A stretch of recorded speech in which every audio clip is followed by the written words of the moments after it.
Bom dia, quinto ano, tudo bem? Hoje nós iremos começar o capítulo 4 da disciplina de Ciências, estudando um pouco mais sobre a água, mas agora a gente vai entender melhor o seu ciclo, como ela vira gelo, como vira vapor e daí por diante. Então, nós iremos conhecer as características da água, além daquela que a gente já conhece bem, de que ela é transparente, mas existem outras e nós iremos aprender daqui em diante. Então vamos começar nossos estudos. Aqui na página 17, nós temos a seção de GAI, trazendo a letra de uma canção que fala sobre a água. Eu irei disponibilizar o link dessa música para que vocês escutem acompanhando a letra por aqui, tá bom?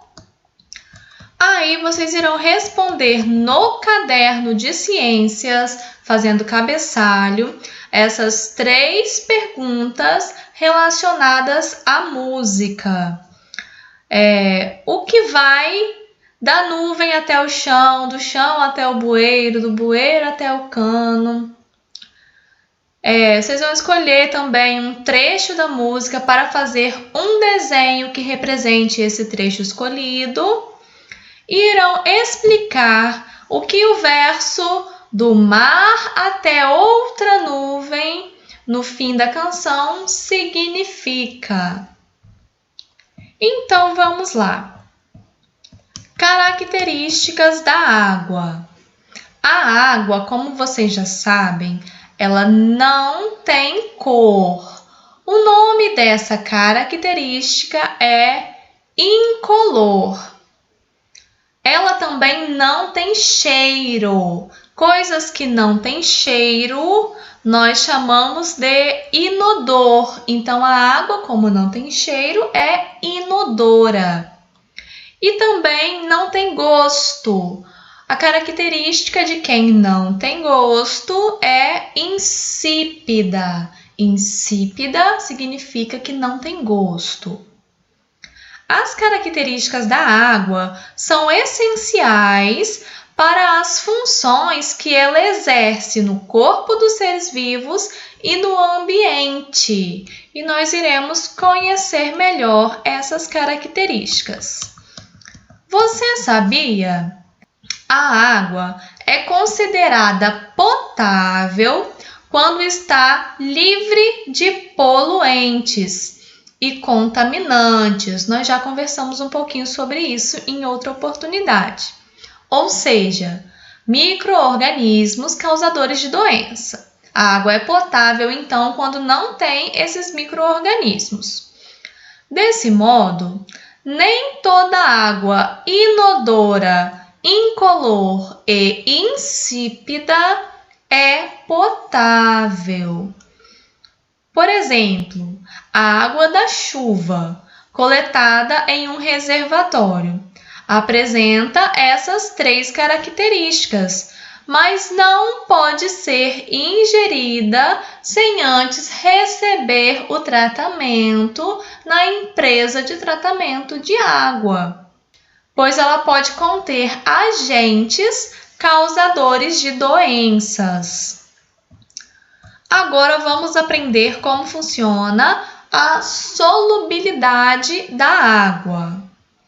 Nós já estudamos que a maior parte da água do planeta é salgada, certo? Mas se você colocar um pouco de água do mar em um copo, perceberá que não é possível ver esses sais minerais que estão ali presentes nessa água, porque a água dissolve todos eles. Daí que vem esse nome, solubilidade. Tem relação com dissolver algumas coisas.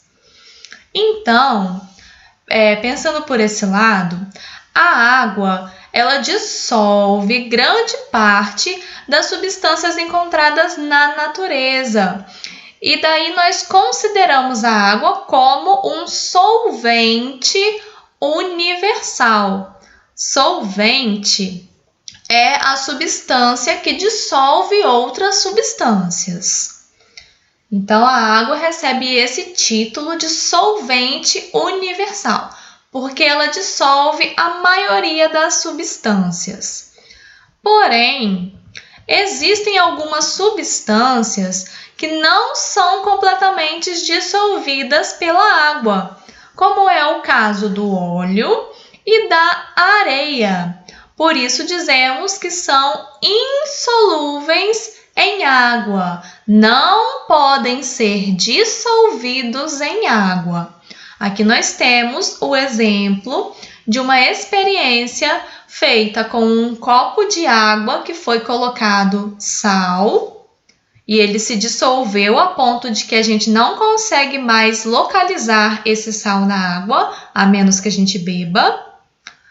E esse segundo copo tem uma parte de água e uma parte de óleo, mostrando que o óleo não foi dissolvido nessa água. Então, ele fica separado. Nós vemos duas faces, a face de baixo, que é a água, e a face de cima, que é o óleo.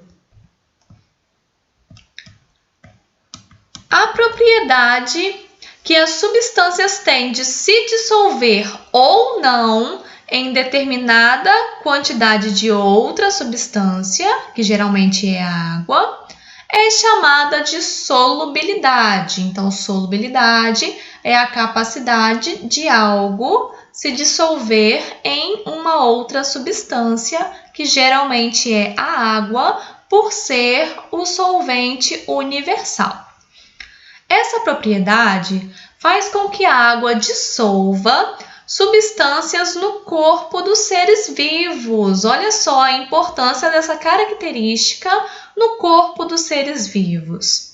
Por exemplo, nas plantas, os sais minerais absorvidos pelas raízes e a glicose que é produzida na fotossíntese se dissolvem na água que está dentro dessas plantas, formando a seiva. Nos animais, a água presente no sangue dissolve nutrientes, gases respiratórios e proteínas e possibilita que impurezas e substâncias tóxicas do corpo sejam eliminadas pela urina, que também tem água, certo? Além disso, a água transporta os componentes do sangue, como os glóbulos vermelhos, por todo o corpo. Aí aqui nós temos uma amostra de sangue em que a parte líquida está separada das células que o compõem, aqueles glóbulos vermelhos, brancos e as plaquetas. É possível observar que mais da metade do sangue é líquido, formado principalmente por água. Então, aqui em cima nós temos o plasma, que é a parte líquida do sangue, e aqui embaixo nós temos os glóbulos vermelhos e outras células sanguíneas. Mas especialmente pelos glóbulos vermelhos é que essa parte tem essa coloração. Você sabia? Além da solubilidade, outra propriedade da água é a tensão superficial. Nesse fenômeno, a superfície da água funciona como uma película elástica e, desse modo, a água é capaz de sustentar objetos leves, como uma agulha, e pequenos seres vivos, como um inseto, sem ser rompida. Então, pessoal, como eu acredito que vocês já devem ter escutado falar sobre isso, a água é uma molécula formada por hidrogênio e oxigênio, aquele famoso H2O, certo? Então, Várias moléculas de água juntinhas formam, por exemplo, uma gota que fica na sua janela quando chove e fica ali paradinha. Às vezes ela não escorre, não é verdade? Isso acontece por causa dessa tensão superficial.